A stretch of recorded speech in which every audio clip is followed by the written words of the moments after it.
Welcome everybody to 52 Living Ideas. I am honored to have Chet Richards back for the second part of our interview on Certain to Win.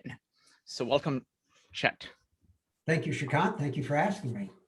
So Chet, can you briefly tell us about how this book came to be? Well, Boyd had been doing patterns of conflict from about 1976 or so, about a year after he retired. And it grew in various iterations. Originally, he called them warps after Star Trek, warp 1, warp 2, and all that kind of stuff. After a while, he just put a date on them. And I'm told that Jim Burton, who is mentioned in Corum's book, one of the acolytes, also made a movie about him, a fictionalized account called The Pentagon Wars, which is quite good. Anyway, he is supposed to have a copy of every edition of Patterns of Conflict. So anyway, about in 1986 or 87, when he lost his typist, I believe it was his daughter Mary Ellen Boyd, he had to quit putting out new versions of Patterns of Conflict. And at about that same time, I had been on Christmas vacation. I was working for Lockheed at the time, and I was at the factory in Atlanta. And because it's a factory and it's in Atlanta, virtually nobody shows up the last half of December. So they just closed the factory for like the last 2 or 3 weeks of December. And then you come back again on the 1st of January. And while I was at the local library, I noticed a copy of a book by Tom Peters called Thriving on Chaos. I had read, as everybody did, was it In Search of Excellence? I think that's what it was called. Was not terribly impressed, but because it was kind of a checklist, so do this, do that, you'll succeed. I said, that's obviously BS because anybody can read the book, you just go down the checklist and I guess money pops out. I said, I knew that wasn't going to work. But the ideas that were quite interesting, and everybody was talking about it. So all of a sudden, there's this new book called Thriving on Chaos, which just the name of it was totally different from Certain to Win. And the more I read about it, the more it began to look like Patterns of Conflict, create confusion and exploit it before people can figure it out. And in fact, it looks so much like Boyd's work. I wrote a letter to Tom Peters as soon as I got back into the office on Lockheed Stationery and all that. He wrote right back, sent me an autographed copy of the book and said, you're right. I remember reading about him in James Followup's book, National Defense, which had come out, I think, in 82. And obviously, I'm very, influenced by those ideas. Haven't really kept up with him that much since then, but I'll make sure future stuff gets properly credited. And so Tom and I, we communicated back and forth until I started traveling in the Middle East, selling airplanes about 4 or 5 years later. Mm-hmm. And the more I got into it, I decided, he kind of has the right idea, but at the same time, I was also reading about the Toyota production system and the stuff that was coming out in Sloan Management Review and Harvard Business Review about how things like economies of scale and barriers to entry, really, there wasn't evidence to support that they actually worked. Mm-hmm. And which is a point Tom had made kind of obliquely in Thriving on Chaos. Whereas if you read the stuff by Michael Porter, it was all about throwing up barriers of entry and reaping, as you call it, above average profits before the competition could catch up. And Tom and Boyd were all saying, that's the Maginot Line mentality. In fact, Peters actually said, what you should do if you have a really good idea is immediately license it to your competition and go on to the next big thing. That'll do 2 things. It'll make you some money, and it will stifle their development efforts because now they get used, partially they spend money where they can just buy yours. Of course, they can buy it months after you come out with it. I said, that is a really cool idea. And so I started collecting these ideas from all over in different places. I started seeing them pop up in different places. Toyota didn't really talk about what their business strategy was, at least nothing that I could find. But there was a lot of, excuse me just a second, I've got a wonky light here. Sure. There we go. That should take care of that. Sorry about that. But they talked a lot about how their production system allowed them to, as one guy said, build better cars faster and cheaper, something that was thought to be impossible in the standard production textbooks. In fact, my youngest daughter was going to business school at the University of Georgia and had to take production management as one of her courses. And they actually had graphs in there about how adding more quality ran up the cost, and at some point the customer refused to pay for it. So there was an optimal amount of poor quality to build in. Build less poor quality and you lost money. They actually had graphs to show that. Whereas Toyota was saying there is no optimal amount of poor quality. 0 is the optimal amount of poor quality. Mm-hmm. And furthermore, that's only for this model. You should be thinking about the next model and how you're in on. And this was totally different, but it seemed to mesh with what Boyd was saying. So I put together this briefing called Work, Chaos, and Business. And where I was collecting all of these ideas, and I'm sending them back and forth to Boyd all. And in about 1988 or so, maybe early 89, he said, you really ought to write this stuff up in a book. Which I thought, coming from Boyd, who had written a grand total of 10-page paper, since he retired from the Air Force. And that was it. Everything else was briefing format. And he said, yeah, but you said it's a different thing. I'm trying to persuade the defense folks to do things, to not maneuver warfare, that type of thing. And you're speaking to business people. He said, furthermore, you don't have the opportunity to get out and brief all these people. It's a fairly small community of decision makers in DC when it comes to business. And they live at the Pentagon, and they live over on the Hill, particularly the congressional staffers, and they live in places like OMB and other offices around the White House. And that's pretty much it. You get those guys, you pretty much have it all. 300 or 400 of them, and I can brief 300 or 400 times. So I said, all right. So I started cranking out early versions of it. And after a while, I started trying to get it published. And this would have been about like 90, 91 or so, totally unsuccessful in getting it published. So after a while, I just kind of put it off on the shelf. And I think I picked it up one more time right after Boyd died in 97. And I played around with it a little bit and then lost interest. And then in 2002 or so, when I met Robert Coram through Chuck Spinney, and Robert wanted me to look over editions of the Boyd book as he was turning my. Turns out he lived in Atlanta, not far from where I did. So we would meet and we would exchange versions of his book, and I thought it was great. I had comments, some comments on it, particularly on how he described the OODA Loop and how he described operating inside the OODA Loop. And I happened to mention one of these times that I was writing a book. I had written a book on applying Boyd to business, but it went nowhere. He asked if he could see it. He said, this is not maybe as totally bad as you think. He said, obviously needs some work, but he said, why don't you let me have my agent take a look at it? Mm-hmm. And his agent said, well, I really don't do that kind of book, but let me refer you to somebody else. And he referred me to somebody else. And that guy said, well, I don't know.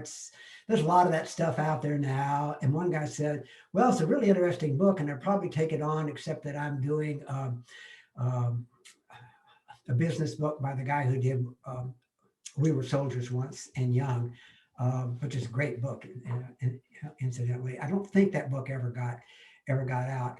But then a lot of people didn't like the German words, and for whatever reason, it just wasn't right. And finally, Coram said, look, I've said in my book that you're writing a book on Boyd for business, so why don't you just publish it yourself? Mm-hmm. And this was early in the days of print on demand. So I did a little research. I picked out Ex Libris. I bought a package, sent it to them, and the way they do it is you send them a PDF, they send you a proof back, and you get to make so many changes in it up to a certain period of time. When it gets to a certain level, then it's very expensive to change. Somehow or another, I think I've never understand what actually happened. A guy named Lane Desborough contacted me totally out of the blue and said, I hear you're doing a book on Boyd self-publishing. He said, I have a reasonably good copy editor. Why don't you let me look at it? And I said, I've looked at it. Coram's looked at it. Coram's wife looked at it. My wife's looked at it. Chuck Spinney's looked at it. Mike Wiley's looked at it. I don't think there's anything to be gained. He said, well, just let me take a shot. In 1 week, he found 92 misspellings, double words left out. And that's the big problem with self-publishing is copy editing. The books are often unreadable because there's so many grammatical mistakes or typos or things that get edited and paragraphs that should get taken out but don't, so they get duplicated 2 or 3 times because you're moving them around, but you forget to delete them, that kind of stuff. Lane found all of that. So as far as I think in the years since Certain to Win came out, people have found 2 misspellings, which is just fantastic. So anyway, the book came out in June 2004, and has been selling. Excellent. So that's my story of Certain to Win. Excellent. So let's look at business and military. What is similar to them and what is different from them? And to what extent are ideas from military portable into business, and to what extent they are not? Well, or is this the right way of asking the question? Yeah, I thought about this a lot. Obviously, Certain to Win talks about that. They are the same, but they are different. They are similar, but there's no connection between them. It's probably the best answer I can give. Do you have any questions on that? Similar, but different. I don't understand. Let me back up a little bit. Yeah. Let me have fun on Saturday afternoon. Yes. Boyd is characterized in many ways, but as he himself says, and as I remember from interacting with him and also in studying his stuff pretty carefully since he died back 24 years ago now, it's really all about creativity under fire. It's about being able to build snowmobiles, as he says, do creative syntheses in times when you really need it. Time compression, of course, is one thing. You have a deadline and you've got to get it out. In business, we often know what our deadline is. And in other forms of conflict, it's kind of going on all the time, and any interruption in your activity could provide an opening to your opponents. But in business, it's more like we've got to have something out in the market on thus and such a date, because we've already announced to the developers that we're going to do it. And just for example, or our suppliers are all set up to supply their parts, and we're going to release it at WWDC or whatever, the Detroit Automobile Show or whatever on this date. So that gives you, but as you move forward along that, of course, time compresses down. So you have that idea in there that as you get closer and closer, you've got to get creative. Problems now suddenly become very serious because there's not much time to solve them. So you've got to get more and more creative in how you solve these problems. And that Boyd called that ability to solve problems, and not just as an individual. Now that's not really important, but you get your team or your group to be able to solve problems in circumstances where time is of the essence. That's what he called building snowmobiles. And incidentally, for your listeners out there who have never read Carl Weick's The Man Gulch Disaster, that's MANN and then Gulch Disaster. It's available. It's available for free download. You can find it out on the internet. As soon as this is over, I would read that, because it talks about what happens when you can't do that. And it's a real incident, a group of forest firefighters out west who got trapped and lost their essentially orientation, and it was fatal for most of them. And these were highly experienced firefighters. And yet it still happens to them, and he goes through it. So that inability for them to build a hop on their unified snowmobile killed them. Mm-hmm. Wow. And that's not unusual, of course, in war. And in fact, Boyd said it's so not unusual that what you should do is not leave it to chance. You should arrange the circumstances. You could do the things that cause the other side to lose sense making, which is really what Sun Tzu is all about. If you go back and and think about it. So that ability to build snowmobile is what Boyd's all about. Now, where do you get parts from your snowmobile from? And the answer is anywhere you want. There's no telling where you can get them from. The very famous list of snowmobile parts, it might be called, in 1645, Miyamoto Musashi's Book of Five Rings, at the end of the first chapter. And he talks about cultivate the arts, cultivate the sciences. This is a guy whose entire life was cutting people with swords. Mm-hmm. Why would you worry about cultivating the arts? but he left calligraphy that is and paintings that are still admired to this day. Again, you can find those out on the web. Wow. Uh, Let me go ahead. yeah. So A guy named Bard Freeborn, who is all about martial arts and all of that, pointed out that martial arts is problem solving, and you have no idea where the tools for this problem solving is going to come from. All right, given that, if you're in business, are there tools out there that the military uses you may be able to use? And the answer is, well, that's kind of up to you. Some people find things out in the military world that are very useful, and other people don't. A couple of the more common ones are, as we've talked about, the ability of people to operate together and harmoniously under conditions of stress. You know, that's clearly a very big one. And of course, the notion of orientation, of constantly yourself as an individual being able to make accurate predictions about the effects of your action, which is really what orientation is all about. And then your ability as groups to be able to take action harmoniously at a time when it's going to be effective. Those are clearly things that apply both to the military and to civilian. Beyond that, it's up to you. If you learn the manual of arms from 1791 and that gives you that aha moment that allows you to develop an app that sells 10 million copies and buys you the yacht and the condo in the Riviera, then yes, great. Excellent. Now you started by you talked about the Toyota production system. So can you talk a little bit about Toyota production system and how it is connected to the OODA Loop?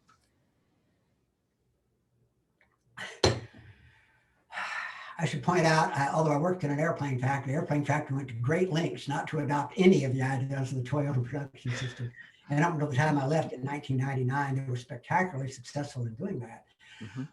Having said all of that, if you look at the Toyota production system, particularly look at how Toyota itself describes the Toyota production system, they have put out some publications, and the ones that are intended for their suppliers that are put out by the Toyota Supplier Support Center, I think it's in Lexington, Kentucky. Some of those are floating around the web now, and you can find them. But for example, Boyd talks about the need for a Schwerpunkt. And by the way, I'm going to use those German words as if they were English loan words. So as far as I'm concerned, the plural of Schwerpunkt is Schwerpunkts. If you're speaking German, then it might be Schwerpunkten, ich weiß nicht. But I'm speaking English, so the plural is going to be Schwerpunkts. Anyway, Schwerpunkt is just simply a concept that guides all of your actions. And Toyota starts out their description of their production system saying the purpose of the Toyota production system is to continuously decrease the time between when a customer orders a car and when that car is delivered. So they say, that's no problem. We'll just build a bunch of cars. Whenever the customer orders it, we'll look through it. Oh, there it is. Okay, you got it, go. Detroit tried that for pretty much like 40 years. There was big lots full of cars. Pick one. And it didn't work. It led to poor quality. It led to high prices. Since the purpose now is cranking out inventory to meet a schedule, the old expression was, if there was a problem with the car, you're not buying it, just slap it together and put it out. Toyota, the production system, you have to understand that there's a doctrine under that. And that doctrine does not allow you, for example, to build buffer stock, to build inventory. In fact, that is the one key thing in the Toyota production system. Remember, Taiichi Ohno said inventory is evil. He didn't say it's expensive. He said it was evil. It corrupts your orientation. And that's an idea that resonated with Boyd, just complete. Anything that corrupts your orientation is evil. It's leaving you open to your competition. Another one they talk about, for example, is a Kanban, and they describe the pull type system and the Kanban a method of operating it. They point out there is no centralized manufacturing control. Where I worked at Lockheed, we had a manufacturing control function. It issued shop orders to basically every machine on the factory floor. The people operating that machine would pick it up, read the shop order, go get the parts that they needed, carry out those things, put them back, grab the next shop order, you read it and say, well, what's wrong with that? Well, a couple of things turned out to be wrong with it. For one thing, it was pumping stuff through the system. And so stuff would accumulate in places, either because there were problems down the line and it couldn't be used right now, yet the stuff continued to flow through the system. The other thing is the people that were making it were judged on essentially how long it took them to do this. Then it would go through inspection. They would try to find the parts that, the things that hadn't been quite done right. Meantime, the person who had done it was sitting there making the next thing. Now, they were working hard. We had skilled machinists at Lockheed. And most of the time, it worked out quite well. But still, statistically, I have to pull a number out of it. And I know I'm going to get this wrong. So if you're working for Lockheed, this was many years ago. I'm sure it's much better now. But something like 90% of our parts actually 95% turned out very well. 99% turned out. 1%, the defect rate is horrible, particularly in an airplane that has, not counting the miscellaneous small parts, I think it figures like 25 or 30,000 serial numbered items. Wow. You can't afford to have 1% of those be bad. Right. So that was the problem with push. Toyota talked about the pull type system, and what they said was the pull type system, it said the waste is minimal, the efficiency is maximal, and the employees themselves are completely in charge. There is no centralized manufacturing production control. There is a function that says this is what we're going to build today, but once they decide that, then that pulls everything else through the system. So that's Auftragstaktik. That's an example of mission control. And they talk a lot about the need for teamwork. Well, that's a component of Einheit, oneness. Boyd called it mutual trust. They talk a lot about the need for mutual trust. So I started to see these things. I said, these are the same concept, exactly the same concept. Mm-hmm. And that's what kind of got me on the production system. Wonderful. A lot of the details of the production system, I have to tell you, I really don't understand. You work those out yourselves. Thank you. Now, there are so many presentations on OODA Loop out there, and you've talked about the pitfalls of the way in which many people think about OODA Loop. So what would you say? It's like, what are the most common misunderstandings about the OODA Loop? I think perhaps the most common misunderstanding about the OODA Loop is that it's a loop. What could be more common than that? For which Boyd has only himself to blame. In fact, as late as at least 1989, I heard him explain it to people as well. You observe, and then you try to figure out what's going on, and then you make a decision, and then you try to carry out that decision, and then you observe the effects. I say, what's wrong with that? And the answer is, what's wrong with that is you get yourself shot down before you get past orientation. Mm-hmm. And even Boyd himself, particularly as he was studying the Japanese, and they were writing about how you survive one-on-one combat with these hideously sharp swords. And guys like Amimoto Musashi claimed to have won 60 fights, virtually all of which ended in the death or debilitation of his opponent. If you know anything at all about mathematics, you know that you can't assign a probability to your probability to win and survive 60 fights. Say you're going to win 99% of the time. Okay, 1 minus 0.99 to the 50th. What is that real quick? That's a pretty low number. It's well under 50%. Odds are you're not going to survive 50 sword fights.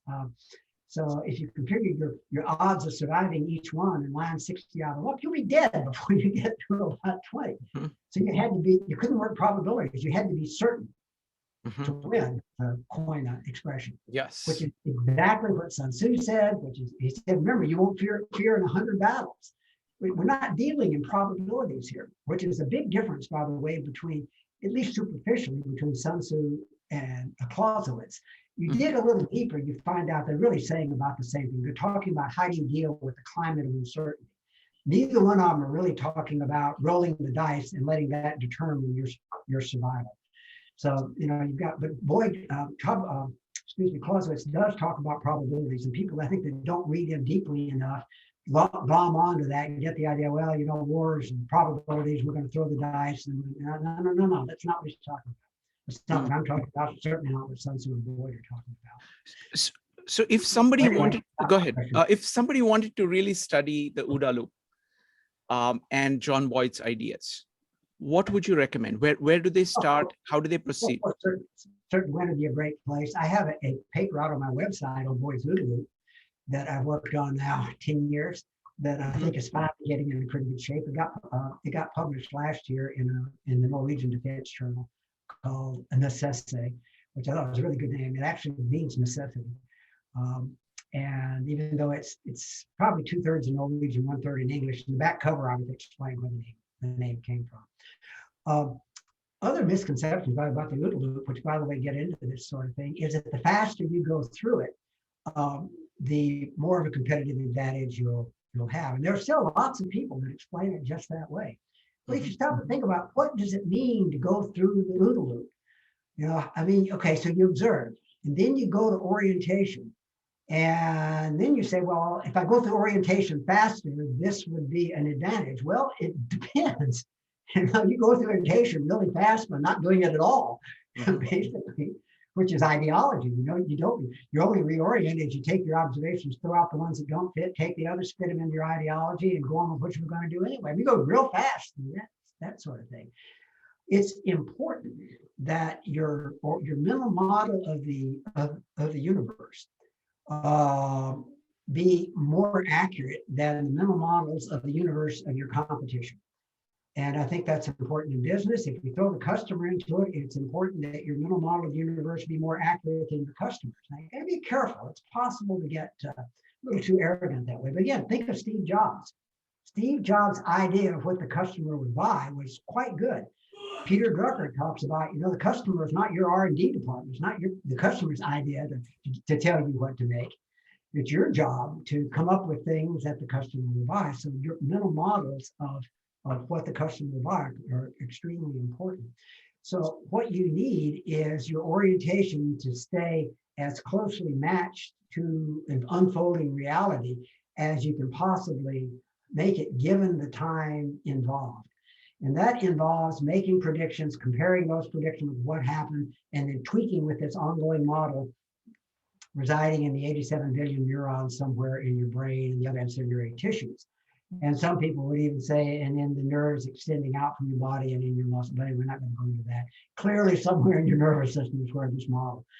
So the important thing in time-wise is that this model begins to diverge. If opponents are doing something, customers have developed something new, or the competitors have developed something new and customers seem to be buying it. How quickly you can spot that and tweak your model and get it back going. That's the real speed in the OODA Loop. And so that's another big misconception. How fast you can go through the loop. It sounds like it ought to mean something, but it really doesn't, because you go through the OODA Loop real fast, and it's like having a car in neutral, the engine spinning real fast, but you're not going anywhere. So, Excellent. Anyway. Now, many of my friends here have listened to you before, both Certain to Win and the other interview as well. So I want to give them a chance to ask questions because they would have done their own study. So folks, this is your time to ask a chance to ask questions. Go ahead and type exclamation mark if you would like to ask questions. I have plenty of questions, but I'm going to give you priority. Joe, you first. Yeah, I actually have a couple of questions. Thank you again for joining us again. Good to see you, and thank you for joining us. It's always a treat. So the question I had I'll say the German name incorrectly. It begins with the A. Has to do with. Thank you. It's an English word now, so pronounce it any way you pronounce it, like it looks to you. I brought it over to English, like kindergarten, sauerkraut. On and on. It was a German word, but it's come over into English now. And so one of the things that I was thinking about is that this is how the Toyota line had, basically functioned, right? Where they had a lot of trust among their team members. And I'm wondering, does that same process work in the government? I mean, because there's some restrictions like acquisition rules that kind of make it impossible for you to have the freedom to make these kinds of decisions, how to direct your team. So I've always wondered about how self-directed teams actually work in the government. And it's very hard for them to function because it's almost more of the traditional assembly line type of model. So I was just wondering if you had any comments, if that could possibly, in your opinion, function maybe in at least a program, but even how that works in the government, or could it work in the government?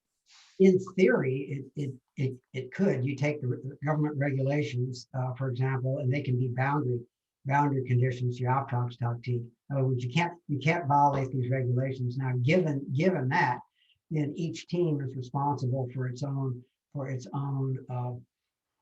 own mission. In other words, you divide the job up into various, for example, subtasks that have to coordinate together and all that. Each of those subtasks has a leader with a team.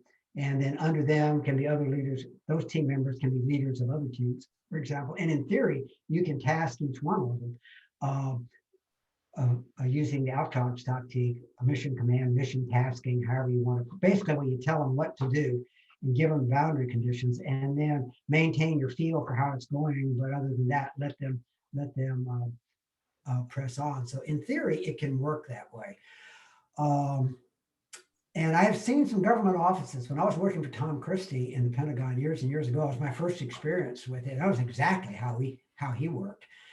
And even to this day, I mean, I can remember when he came in, and the guy who was there before was actually very good. We stayed good friends, but he managed much more on the, I give you a task, you work on it, you come back, every other day and you report to me how it's going, sort of thing. And his thing was, because I know what the boss above me wants, and I'm going to make sure, so I'll steer you so that it produces what we need. But when Tom came in, he just said, okay, you guys are getting paid, obscene amounts of money to know your job. So here's what we need to accomplish. I'd like, once a week to get together and kind of hear how it's going. And my door is always open if you have a problem. Other than that, we need it by X and such a date, go to it. And that was basically his total guidance. So I think, it can definitely work in the government. I think it's important to be upfront with everybody on it. There are limits to trust in the sense that we're going to have to live with these rules. Boyd even talked about that. He said there are some places that Auftrags tactique, mission control, mission task. I don't like the term command or control in this sense. Particularly in business, where you don't command anybody. We talk about chain of command in business. That's an expression you should banish from your vocabulary forever. But we talk about mission assignments, mission tasking. That's something like that. And it can operate just as well as long as everybody understands these are the rules. Now, where you can't use it, for example, is where money is concerned. There are strict rules for filing an expense report. Yeah, I trust you, but I still need your receipts because that's just the way the system works. And I'm asking for these receipts, not because I didn't trust you. You knew when you went on the trip, you're going to have to provide receipts for what you spent in these areas, and you don't need receipts for these areas over here, but you're not going to get paid more than the per diem for those things anyway. So as long as everybody up front understands the rules, in theory, this stuff will apply. I think when you get into problems, when somebody turns in a report like that and you call them in and said, why did you do this? Why did you do that? Why did you do that? Okay, now trust is broken down, and it's very difficult.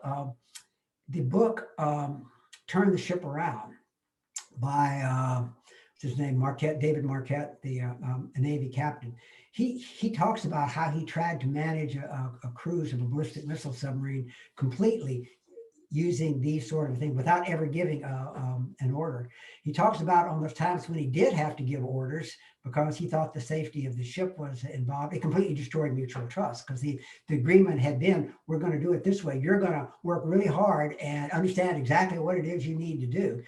And they had some devices that they came up to where they would kind of go back and forth. But once the captain said, all right, it's yours, then he didn't want to have to go back to it. And if he did have to go back to it, it was amazing. Trust just evaporated. So it's hard to do. Where human beings are involved, things happen. And you trust people that maybe you thought you could trust, but because they didn't have the experience or the background or the technical knowledge, or they didn't really understand the boundary conditions or things like that, turned out that you couldn't quite trust them. So being able to kind of bring the ship back on course, but still not destroy the trust that was there, so that, you don't, because once you destroy trust, then you're basically like Marquette said, you're driving the ship yourself now. So if you didn't want to drive it, you want to turn it over to that guy, you needed another mechanism for doing it. A long drawn out thing. But so I think it can work in the government, but it can be much harder to employ. I mean, after all, the military is part of the government, and these ideas were created by a military organization. So in theory, at least, that should work. Thank you. About the best I can Thank you, do. Chet. Very good question. Excellent question. Thank you. Next up is going to be Rupali. Folks, go ahead and type exclamation mark if you have questions. Rupali.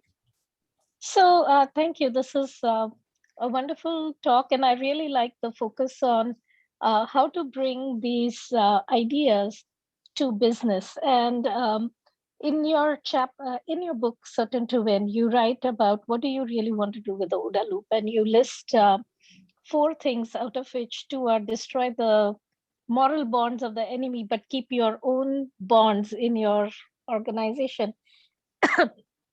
And I wonder how you can do that in a private sector in business, because in on the battlefield, it's probably very direct because of the combat and things like that.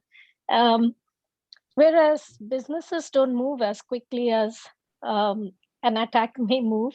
And how do you get into the other businesses' OODA Loop? Well, that's a very, very good question, Rupali.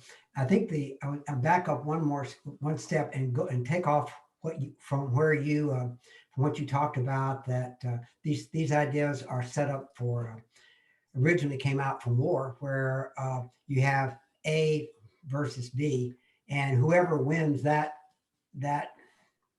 fight is the one who wins. Kind of sort of by that simplification, but sort of by definition, that's how it goes. The other side either abandoning the battlefield or surrendering or taking such high casualties that it doesn't make any difference what they do. They can no longer effectively disintegrate into small groups and try to flee, that kind of thing. That's how you win in a combat. Now, in business, I don't know that applies, because in business, you do anything you want to your competitor. You still have to look up to the customer and say, okay, are you going to buy my product? Because that's the only thing in the end really counts, is that money changes hands between you and the customer. And so when you're talking about using these ideas in business, I think the idea of keeping our own organizations operating harmoniously is very important. That just kind of goes without saying. Although I would point out there are a number of CEOs who I guess are trying to show everybody how tough they are that don't subscribe to that. They think they like conflict within their organizations, and maybe that may be fun, but in the end, put yourself in that situation. You do whatever, if that's the case, you do whatever it takes to defeat the other person, and that probably includes a lot of politicking and backstabbing and cutting corners and fudging reports and whatever it takes. Spreading rumors about the other side. I mean, if you're going to, for example, if you rank your employees, say 1 to 10, and it comes out that 9 and 10 are going to get fired, you'll do anything, whatever it takes not to be 9 or 10, right? So, I mean, that as Deming pointed out, the ranking of the employees is a great way to destroy mutual trust. And without mutual trust, your organization, don't worry about the rest of Boyd's philosophy. It's not going to apply to you. So once you decide that harmonious action among the people in our organizations, a little competition, a little friendly competition is good, so long as it ends at 5 o'clock and we go over and we go to happy hour and we all sit and buy each other drinks, slap each other on the back, perhaps swap employees, swap tasks, work, that kind of thing. So we all are one organization moving to a common goal. Well, competition is probably not bad. But I think the idea of trying to destroy the morale of the other side, it seems to me that's really not very applicable to business. And if you do happen to destroy the morale of the other side, I mean, then so what? You still got to come up with products and services the customer wants. And if it comes out in Forbes or Fortune or Business Week or whatever that you did dirty tricks to the other side, so to shortcut their product development effort, now you're the government or now you're a potential customer, what do you think? I mean, a dirty trick, so I don't have a choice. It looks like a really neat product and I really might want it, but thanks to your suing them and filing all, now I don't get it. It's sort of like I try not to buy from companies that if they can't compete, they sue. Just get on with it. Thank you. Anyway, so that's the thing there is these ideas may not, but then again, you may be able to say, there's a nugget there that I could use. And if so, great. But yeah, my advice there is, make up your own decision about what's valuable for you and your business, and don't think that just because it applies to the military that it would have much application to you at all. It might, but not necessarily. Thank you. Next up is Joe. Joe, go ahead.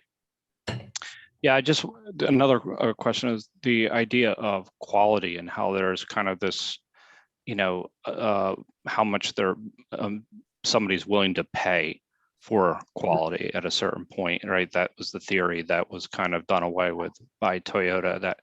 But how do you make a distinction about when to stop to, essentially that you're just getting to diminishing returns to what the actual what the client is going to be willing to pay? I mean, so there has to be a point, right? And at some point it's iterative, right? So that you're just trying to get better for the next model. So, but you have to have a drop, a stopping point. I think it's like the expression was 1 minus 1 over e to the x, or e to the t, where t is time. As t increases, that asymptotically approaches 1, where 1 is perfect quality. It all depends on the competition. This is another good Boydism. My Boyd said, you don't have to be, he was talking about fighting at night. He said, yeah, everybody's confused at night. The trick is you want the enemy to be more confused than you are, because you've trained for it. You have the proper equipment for it. You've experienced confusion and know how to overcome it, know how to find yourself and regroup, all that kind of stuff. And if you can do all of that, then confusion is okay, so long as the other side is a lot more confused. And I think it's the same sort of thing here. For years, Detroit was able to survive on atrocious quality, even into the late 1980s, early 1990s, because there was really no competition until Toyota came along.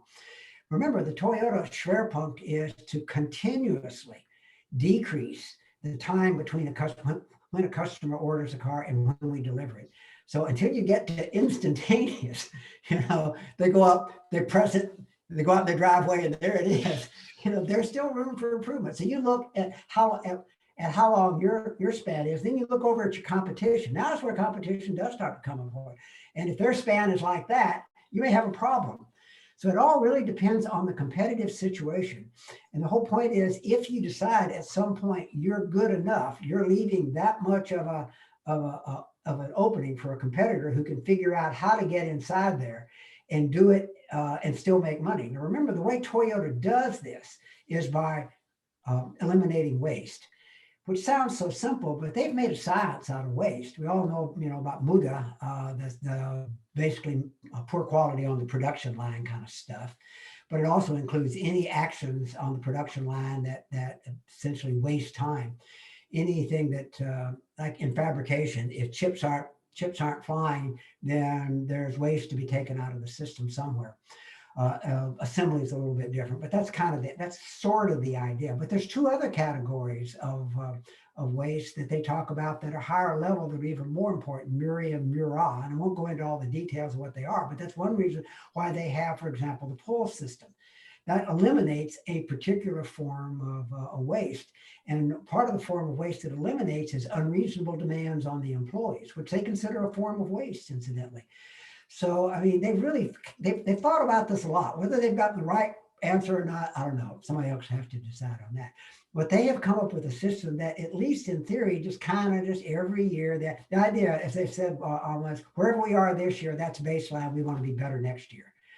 And they want to say, we want our system to be constantly bringing our cost structure down so that when times are good, we make a ton of money, and when times are bad, we still survive.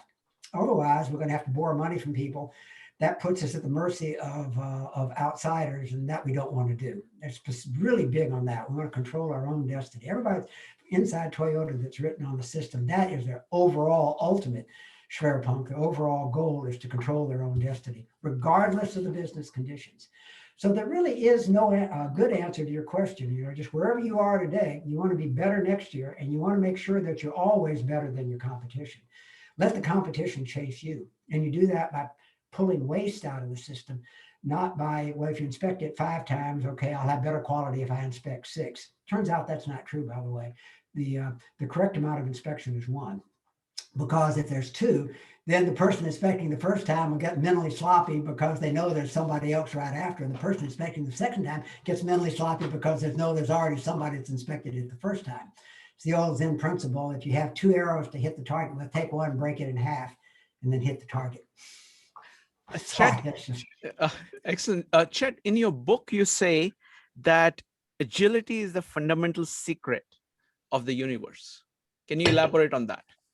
What did I say? Are you sure You, I said you, that? you said Let me see the cover here. You said somebody hacked into Ex Libris and put that in. Probably going to be ransom demands next. Okay. All right. Then let me ask you another question. No, go ahead and ask that one again. The question is agility. You said agility is the fundamental secret of the universe. Well, yeah. I mean, that's sort of goes without saying, for several reasons. The first one is, and again, coming from a mathematical background, anytime anybody threw out a statement like that one, for example, you immediately train to look at the converse, the negative of that statement, and see if you could find a contradiction. Like, is that really true? Can I find a counterexample of that? And I don't think you can. I think the reason is, well, severalfold. One is if you look at how, for example, going back to Boyd, he proposed agility as being the counterbalance to uncertainty. Mm-hmm. I can't remember because I'm trying to remember, he also has initiative as being the counterbalance to menace, and harmony as being the counterbalance to disharmony, or something silly like that. But you stop to think about it, the counterbalance to uncertainty. I mean, the universe is uncertain, and he lists at the end of Conceptual Spiral a whole bunch of reasons why the universe is and will continue to be uncertain, including such gems as Gödel's theorem, for example, the Heisenberg uncertainty principle, et cetera, but a whole bunch of other things. Why the universe will always be uncertain. If the universe is always uncertain, and if agility is in fact our answer to uncertainty, then it follows that, ergo, agility is the fundamental secret of the universe, quote Aaron demonstratum. Yes. However, the other question is, what is agility? Mm-hmm. And it goes back, my definition of agility, it goes back to basically Boyd's definition, which is keeping your orientation, better predicting the actions is that in this uncertain universe, then your competition. And I would throw out in business more important than keeping your predictions more better matched in the universe than your customers. So that's agility. And think about it, if somebody is shooting at you and you're agile, you can jump out of the way. But that's passive agility. Mm-hmm. That's just, okay, I made a mistake. How do I keep it from killing me? Operating inside the OODA Loop agility is, now that I have a clearer picture of where the universe is going than you do, I can introduce products and get the customer on my side before. Now, when your product comes out, it's 6 months late and it looks old. Meantime, I've already moved on. Kind of agility. Again, think of Apple versus Microsoft. Apple had the iPod. Remember the iPod years ago? Anybody remember the name of what Microsoft had? That's what I thought. It was called Zoom. Zoom. Anybody ever buy one? No. I've never met anybody that actually bought one. All right, that's it. Right. Chet, you are a mathematician. I was. Yeah. I'm a former mathematician now. Yes, but what is the mathematics of do you think about these issues of OODA Loop in mathematics, and what kind of mathematics? And, I've tried to model them, but basically, unless you're doing the circular kind of thing, and then you just put some arbitrary conditions on it, it's really, I think you model the loop OODA Loop better with things like AI, really, than trying to do them in discrete. Not because what you're trying to really come up with is how do you model orientation, and we don't really understand it. I mean, it's a neurological, biological process, and again, 87 billion neurons, and we're just beginning to understand a little bit about what parts of the brain. We think, well, it's all the prefrontal cortex, but then we discover that there are neurons leading from the prefrontal cortex all over the brain, in particular into the limbic system. particularly things like the amygdala, which is important in fear responses. And and then you start thinking, yeah, it makes sense. If I get shocked and fear, that pretty much throws a wrench into my being able to placidly consider alternatives and run mathematical models and all of that kind of thing. And also, if you think about how your brain works, it's incredible how fast your brain can go through a myriad of possibilities and select, one that it wants you to use. Now, if there's enough time, you run that thing through your prefrontal cortex and think of pros and cons and all that, but your brain's already done a lot of that in the background. So again, we have no really, I think, good idea at the moment how all that works. I'm not sure, again, how you would mathematically model orientation so far. Now, eventually, new mathematics is coming out all of the time. Chaos theory a few years ago, complexity theory. Lots of interesting work is being done. So maybe in a few years we will be able to. But until we can really model that, I'm not too worried about AI or robots taking over the world. To tell you the absolute, it won't be in my lifetime. Probably not in my kids' lifetime. Not saying that it won't happen sometime, but I think we're a ways off. Wonderful. Joe, you had one more question. Yeah, it's just a brief follow-up to the previous question that I had asked. So say the metrics are for Toyota, cost structure, time, and things along those lines.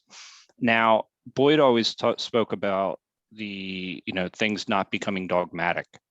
So how do you ensure that some of these types of goals that you're setting aren't dogmatic, so that you're actually reorienting yourself? So maybe cost structure really doesn't matter. So I'll just use Amazon as an example. They didn't make a profit for 20 years. Sure. So yeah. that Bezos is richest man in the world. So. Yeah. So I mean, and so that would be like an example of that particular, if it had been dogma that your cost structure is really gearing your decisions, then. Wonderful question. I love that question. Are you familiar with the thing called Goodhart's Law by any chance? I'm not. I'm sorry. Google it when you get a chance. And what you're looking for is the Strahan, I think it's Strahan formulation. Goodhart's still alive, incidentally. He was governor of the Bank of England back sometime years ago. And he's still alive. I don't know if Mary Strahan's still alive or not. I haven't looked her up. But the Strahan formulation is whenever a measure becomes a target or a goal or something like that, it ceases to be a valid measure. And the reason, so for example, you want to see how well your organization is doing. So you say, okay, I'll measure sales. Sales is a good thing. How? Because customer acceptance is essentially, I'm measuring how the customer is reacting to my new product. Okay, so that's real good. So you're looking at sales and you say, so I'm going to tell my salesman, I'm going to say, we need to increase our sales. So I'm going to set them sales quotas 10% above what they sold last year. Now, Goodhart's Law, Strahan's formula immediately comes into effect. You need to find another way to measure customer acceptance, because what's going to immediately happen is those salespeople, now that you've given them a quota, now that you've put their rewards and potentially punishment based on meeting that quota, they're going to start doing whatever it takes to make that quota. And it's going to start clouding your view of customer acceptance. For example, easy thing to do. If I've made my quota, or pretty sure I'm going to make it by October, I'm basically going to throttle back. I'm not still going to bake some of those sales into January or February if I can, because you never know. You could have a recession, economy could turn down, there could be a pandemic. Could be almost anything. That ransomware hit my big customer. No, so I'm going to save some of those. Well, so already that's clouding your view now. If what you're trying to get is Fingerspitzengefühl, another good English word for you from German, Fingerspitzengefühl, feel. And by the way, if you translate Fingerspitzengefühl as just feel, forget the finger part of it. It's just feel for what's going on. You can't, and you set sales now as an objective. You got to find another way to do it. So yeah, metrics, measures, numbers, they are very, very powerful tools, but they're also, because they're so powerful, very easy to corrupt orientation. Jim Collins gives a really, really good example in Good to Great, and he's talking, I don't know which pharmacy chains it is, but one pharmacy chain had a measure of, I think it was a revenue per square foot. to decide how their stores were doing. And he points out all of the problems that caused. For one thing, is just make smaller stores. But when they did that, customers didn't like it. Stores got smaller, got darker. Sales actually, went down when they tried doing that. I think it was Walgreens that thought about this long and hard, but because they still wanted to know how their stores are doing. They came up with, I think it was revenue per customer visit. And once they decided that was a good measure, then basically their stores took off. Profit went up, sales went up, because now it was basically once they got you in the store, they wanted to sell you stuff. They didn't really figure out how big the store was. That was fixed cost, essentially. And it could vary from place to place. In some places, smaller stores might work, downtown Manhattan, and other places out in the burbs, large superstore kind of structures might have worked. And Thank you. That was numbers are absolutely necessary for understanding what was going on, but they will kill you if they become dogma. All right, last body count in war, classic case. So wonderful question, Bill. Thank you. Thanks, Joe. Last two questions from Madeline and then Rupali. Madeline, go ahead.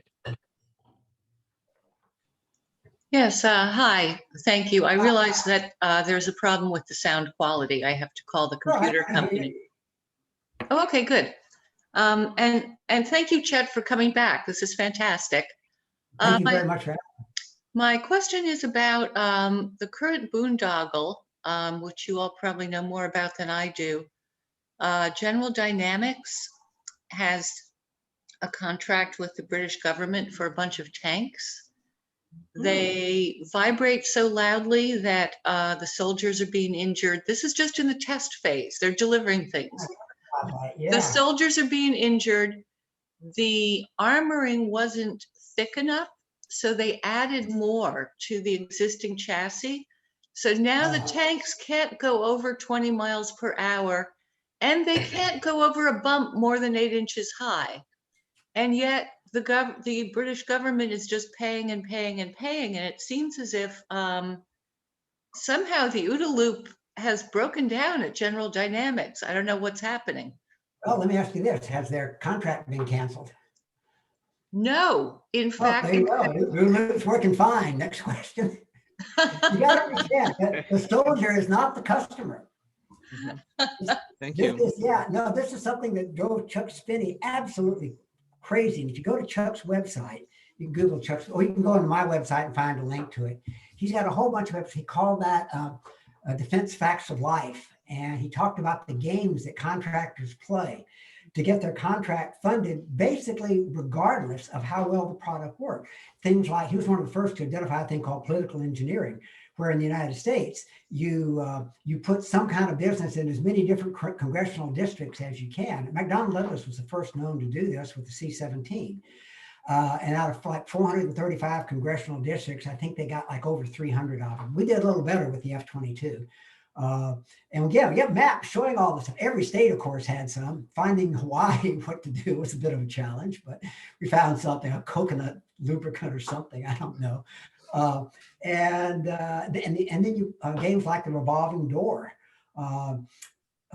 You're stupid to offer a bribe to a government official. That's illegal. You'll go to jail, and probably they will too. However, all you got to do is just point out that, and this is if you see that movie, The Pentagon Wars, all you got to do is just point out that the previous two people who held this job are now vice presidents in your company and are living in wonderful houses in the suburbs of DC and going on great vacations and like that. That's all you got to say.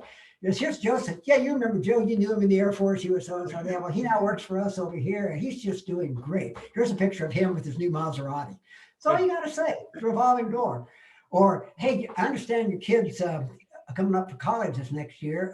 I have a friend, a consultant, who is on the board of regents of that college. Why don't you just meet with him, and maybe he'll explain to you a little bit how the system works. And you're thinking, well, does he, what scores they need on the SAT and all of that? Well, he might mean that, but he might mean other things too. So there's all kinds of ways to corrupt the system to ensure that your contract gets funded.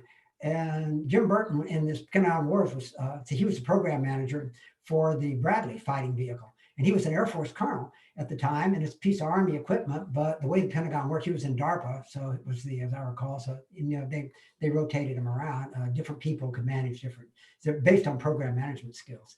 It was the same thing with the Bradley, the M2. It was a rolling death trap, and he eventually got it somewhat fixed, but it took the thing blowing up in real time. Basically in front of a congressional committee for that to happen. Plus, they pointed out the Israelis wouldn't buy the version the Americans were buying. That probably had more with it. So basically, yeah, the OODA loop of the way that the money is flowing is working just fine. The whole system is so corrupt that I just throw up my hands. We've been trying, the military reform movement's been trying since at least the 1980s to do something about it. And as you can tell, I mean, we're down to what, we bought 179 F-22s, which is a good airplane. I don't think there's any big problem with the F-22. It flies quite well, that's what it's supposed to do. But 179 of them means at any given time, there might be 70 of them available for work. Probably won't even be that many available for flight. And so you got 70 of these things. What are you going to do with them? If you're going to fight Iraq or Afghanistan, then you can do that with B-29s. I mean, you don't need F-22s. If you're going to fight the Chinese and Russians without it going nuclear somehow, they've got, okay, maybe they don't have anything quite as good as the F-22, but they've got several thousand that are almost as good. So how well is that going to work for you? Thank you. Last question is from Rupali. Rupali, go ahead. Thank you. So I'm following up with your point on agility about, agility being a counterbalance to uncertainty. And COVID certainly put many businesses in that position of uncertainty. And, business men and women by nature are very innovative and very agile and very quick to move. But how do you get the rest of the organization to be as agile? You've talked about it in the book, I've got it now, what? And so working with people is complex. You mentioned that. So are there some universal principles that you can follow so that, because this, especially COVID caused a lot of anxiety, it caused a lot of fear, and bringing people back to businesses was challenging, or changing the way you do business every day was challenging. So what would you say about adaptation of the OODA loop in uncertain times in that manner? I guess it depends on whose OODA loop you're talking about. In a sense, we did very well. I mean, less than a year after really identifying that it was going to become a pandemic, so I'm thinking like January of 2020, we were rolling effective vaccines out. That's never been done before. That's 1/10 of the time that it ordinarily takes to develop a vaccine. And for a number of diseases, we're still working on vaccines that that would work. HIV just being one of them. It'd be nice to have a flu vaccine, so you don't have to take a new one every year and have more than 60% effectiveness. And we're working on those. So in that sense, as a species, humanity did quite well. Trust, however, in the sense that Boyd's talking about it can only be built by working together as a group under conditions simulating the real world. Working together in the real world is good, but in the military, they have training and they have actually out operating.